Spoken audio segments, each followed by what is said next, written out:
Bismillahirrahmanirrahim. Assalamualaikum warahmatullahi wabarakatuh.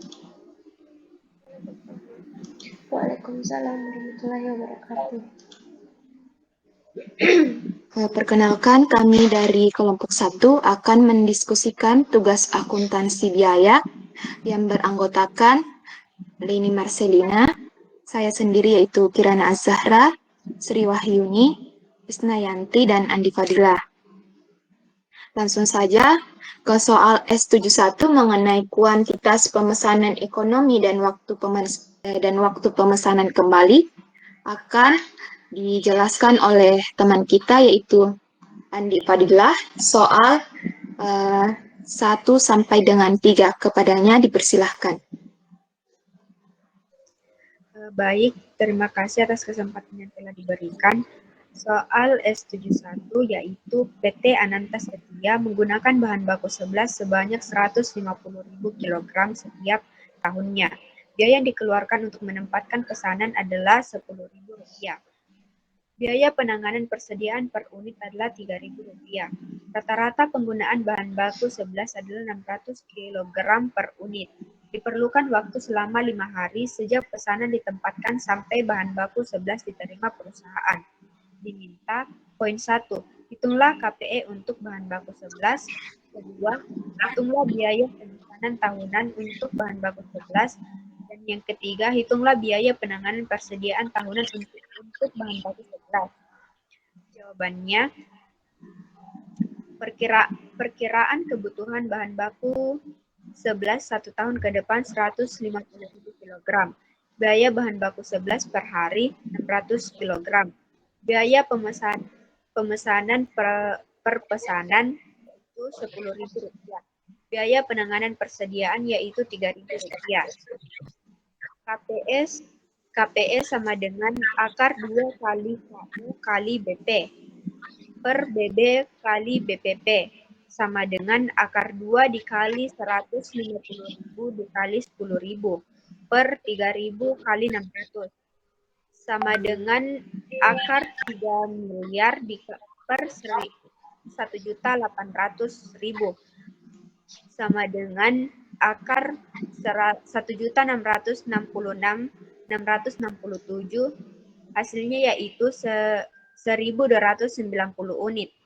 PT Ananta Setia akan memperoleh biaya persediaan setahun yang minimum pemesanan sebanyak 1.290 unit setiap kali melakukan pemesanan. Poin kedua, yaitu biaya pemesanan tahunan untuk bahan baku 11. Jumlah pemesanan dalam setahun sama dengan jumlah kebutuhan unit setahun per KPE. Sama dengan 150.000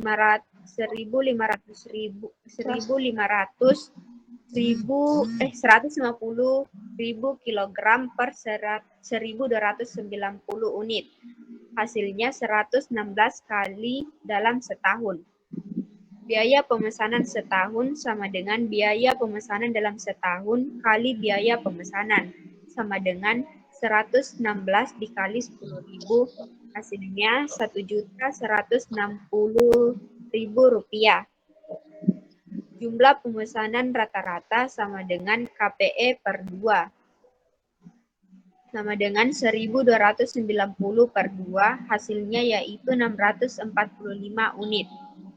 Poin ketiga, biaya penanganan persediaan tahunan bahan baku 11 sama dengan jumlah persediaan rata-rata dikali biaya penanganan persediaan dikali biaya bahan baku per unit sama dengan 645 dikali 3.000 dikali 600. Hasilnya yaitu 1.161 rupiah. Itulah tadi penjelasan dari saya kembalikan ke moderator. Baik, terima kasih atas penjelasannya. Selanjutnya yaitu poin keempat dan kelima akan dijelaskan oleh saudari kita yaitu Isnayanti. Kepadanya dipersilahkan. Baik, terima kasih atas kesempatannya. Selanjutnya dengan poin 4 yaitu pemesanan. Untuk mencari pemesanan ulang, waktu bisa waktu perolehan dikali menit total 6.000. Poin kelima, jika penggunaan maksimum bahan baku 11 per hari adalah 800 kg per hari, berapakah titik pemesanan? Yaitu waktu pemesanan kembali sama dengan jangka waktu perolehan dikali jumlah pemakaian. Sebesar yaitu 5 hari dikali 800 kg, didapatlah 4.000 unit. Nah, demikianlah, saya kembalikan kepada moderator.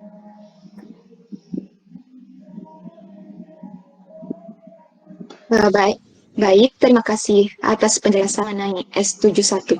Selanjutnya itu kita ke materi S72, yaitu pencatatan dengan metode backflow costing, akan dijelaskan oleh saya sendiri. Yaitu yang pertama, soalnya yaitu PT Berjaya Sejahtera menggunakan sistem perhitungan biaya backflow dengan 3 titik pemicu, yaitu pembelian bahan baku, penyelesaian barang jadi, penjualan barang jadi. Perusahaan tidak memiliki persediaan awal. Informasi yang diperoleh dari kegiatan operasi perusahaan selama bulan Juni, yang pertama yaitu bahan baku yang dibeli sebesar 3.520 juta. Bahan baku yang langsung digunakan sebesar 3.400 juta. Pengeluaran biaya konversi sebesar 1.688 juta.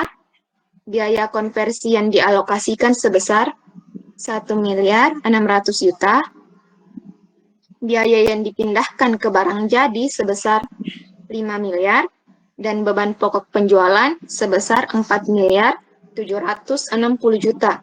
Diminta yang pertama yaitu, buatlah ayat jurnal untuk mencatat transaksi selama bulan Juni 2018. Yang kedua, berapakah nilai persediaan akhir pada 30 Juni 2018?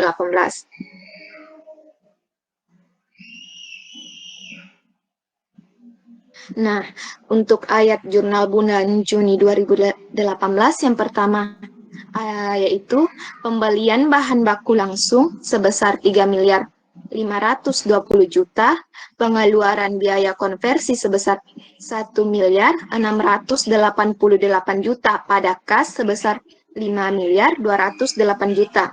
Jurnal kedua yaitu barang jadi sebesar 5 miliar, pada bahan baku dalam proses sebesar 3.400 juta, pada biaya konversi yang dialokasikan sebesar 1.600 juta. Jurnal yang ketiga yaitu bahan pokok penjualan sebesar 4.760 juta, pada barang jadi sebesar 4.760 juta. Kemudian jurnal yang keempat yaitu bahan baku yang dialokasikan sebesar 3.400 juta, biaya konversi yang dialokasikan sebesar 1.600 juta, bahan pokok penjualan sebesar 208 juta, pada biaya bahan baku sebesar 3.520 juta, pada biaya konversi sebesar 1.688 juta. Nah, selanjutnya yaitu nilai persediaan akhir Juni 2018. Bahan baku dalam miliar barang jadi 5 juta dijumlahkan sehingga memperoleh total persediaan akhir sebesar 8.400 juta. Nah, selanjutnya itu soal S73 mengenai pendanaan dengan metode backflow costing, di mana soal dengan jawaban yang pertama akan dibawakan oleh Saudari Leni Marcelina. Kepadanya dipersilahkan. Baiklah, terima kasih atas kesempatannya.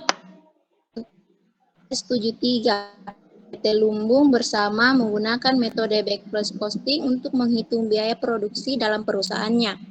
Berikut ini adalah data tentang produksi selama bulan September 2018. Produksi sebesar 2.000 per unit, harga bahan baku per unit sebesar 2.000, biaya tenaga kerja yang ditetapkan per unit sebesar 6.000, biaya overhead yang dialokasikan sebesar 10.000, Adapun biaya sebenarnya untuk biaya dan biaya overhead masih sebesar 64 juta dan 90 juta dan 90 juta. Yang terjual adalah 1.900 unit. Diminta yang pertama, buatlah ayat jurnal yang berkaitan dengan produksi tersebut. Kedua, hitunglah persediaan akhir per 30 September 2018 untuk PT Lumbung Bersama. Jawabannya yaitu yang pertama, ayat jurnal produksi. Biaya tenaga kerja sebesar 64 juta di debit, biaya overhead pabrik sebesar 90 juta di debit, pada K 154 juta di kredit. Selanjutnya saya kembalikan ke moderator. Baik, terima kasih atas jawaban yang telah disampaikan. Kemudian, persediaan akhir atau soal kedua akan dijelaskan oleh Saudari Sri Wahyuni. Kepadanya dipersilahkan. Baik, terima kasih atas kesempatan yang telah diberikan. Untuk persediaan akhir per 30 September 2018, adapun perhitungannya yakni biaya standar per unit barang jadi, yakni biaya bahan baku sebesar 20.000, biaya tenaga kerja sebesar 6.000, serta biaya overhead pabrik sebesar 10.000. Jadi total biaya standar barang jadi adalah 36.000. Selanjutnya, biaya barang jadi yang diproduksi. Biaya barang jadi yang diproduksi yakni 36.000 dikali 2.000 menghasilkan 72.000 atau sama dengan 72 juta. Untuk barang jadi sebesar 72.000 pada bahan baku dalam proses sebesar 40 juta, pada biaya tenaga kerja yang dialokasikan sebesar 12 juta, serta biaya overhead pabrik yang dialokasikan sebesar 20 juta. Beban pokok penjualan atas barang jadi yang terjual yakni 36.000 dikali 1.900 sama dengan 68.400.000. Selisih antara BTK dan BOP aktual dengan BTK dan BOP yang dialokasikan. BTK dan BOP aktual. BTK 64 juta, BOP 90 juta.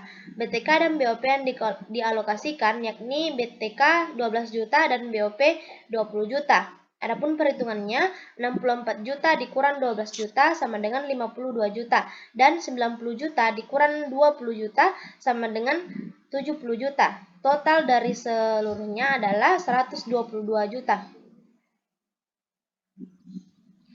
Untuk saldo persediaan akhirnya, bahan baku dalam prosesnya yakni 40 juta dan bahan jadi sebesar 2.000 dikali 36.000 menghasilkan 72 juta. Jadi total persediaannya adalah 112 juta. Itu saja yang dapat saya sampaikan.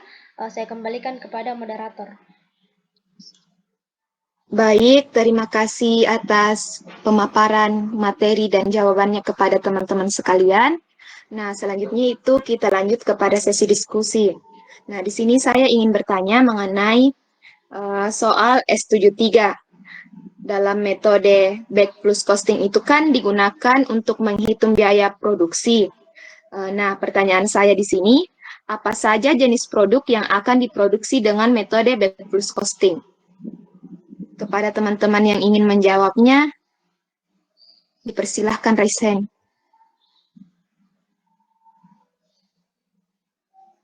Untuk soal S73.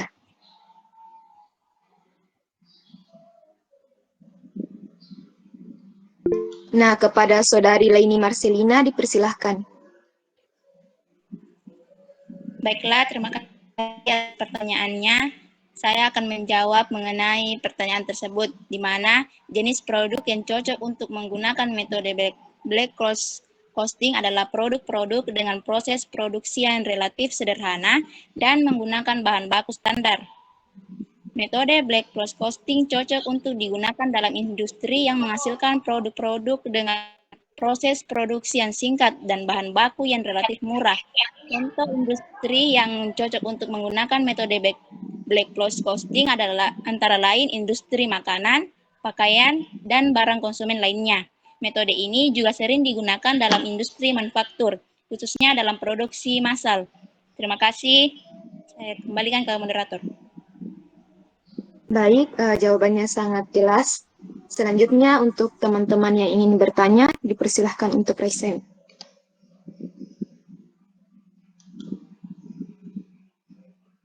Baik, kepada Saudari Sri Wahyuni, dipersilahkan.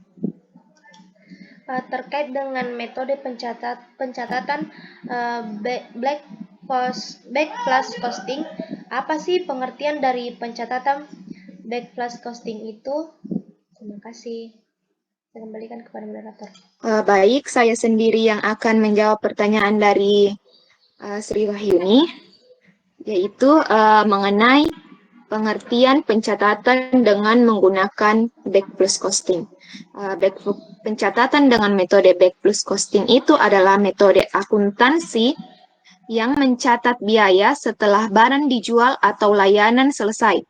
Back plus costing adalah umum di antara perusahaan yang menggunakan sistem persediaan just in time.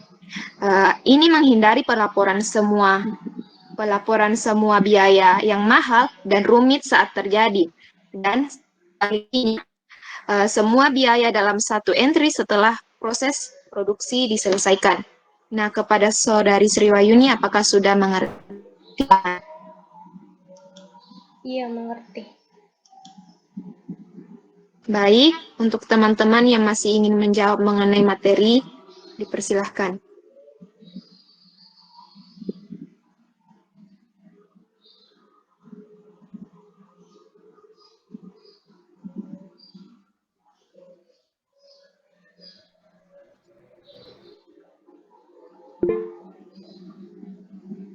Baik, kepada Saudari Isnayanti, dipersilahkan. Baik, terima kasih atas kesempatannya. Di sini saya ingin bertanya mengenai metode KPS.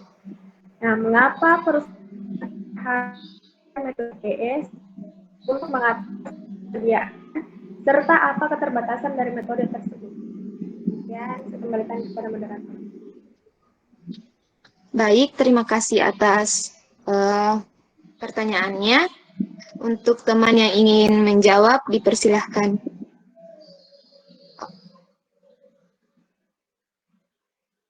Oke, kepada Saudari Andi Padilah, dipersilahkan. Mengenai pertanyaan dari Isnayanti, mengapa perusahaan harus menggunakan metode KPE untuk mengatur persediaan serta apa keterbatasan dari metode tersebut? Jawabannya yaitu, dengan menerapkan metode ekonomi order quantity atau EOQ, maka perusahaan ini akan dapat meminimalkan biaya total operasi yang ada dalam perusahaan dengan menentukan seberapa besar persediaan bahan baku yang harus dipesan setiap kali melakukan pemesanan dan kapan pemesanan bahan baku dilakukan. Saya kembalikan ke moderator.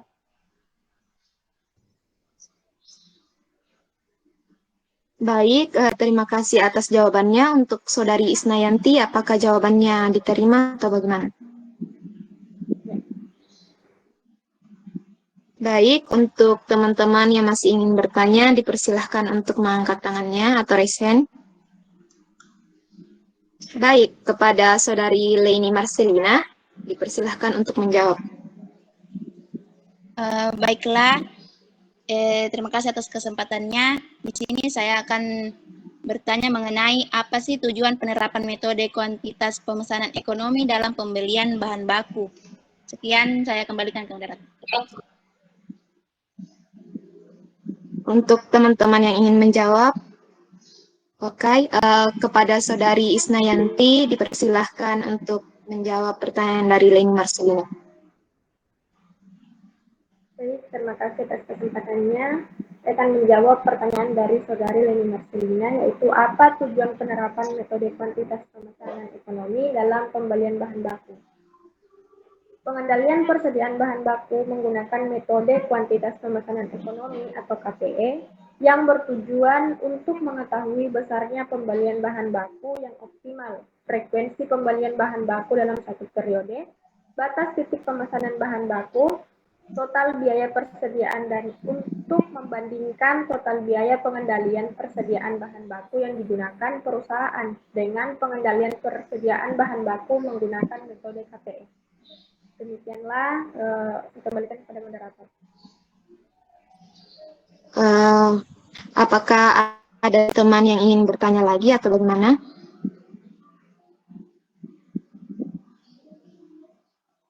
Baik, jika sudah tidak ada lagi, kita tutup sesi diskusi kali ini. Akhirul kalam. Wabillahi taufiq wal hidayah. Wassalamualaikum warahmatullahi wabarakatuh. Waalaikumsalam warahmatullahi wabarakatuh.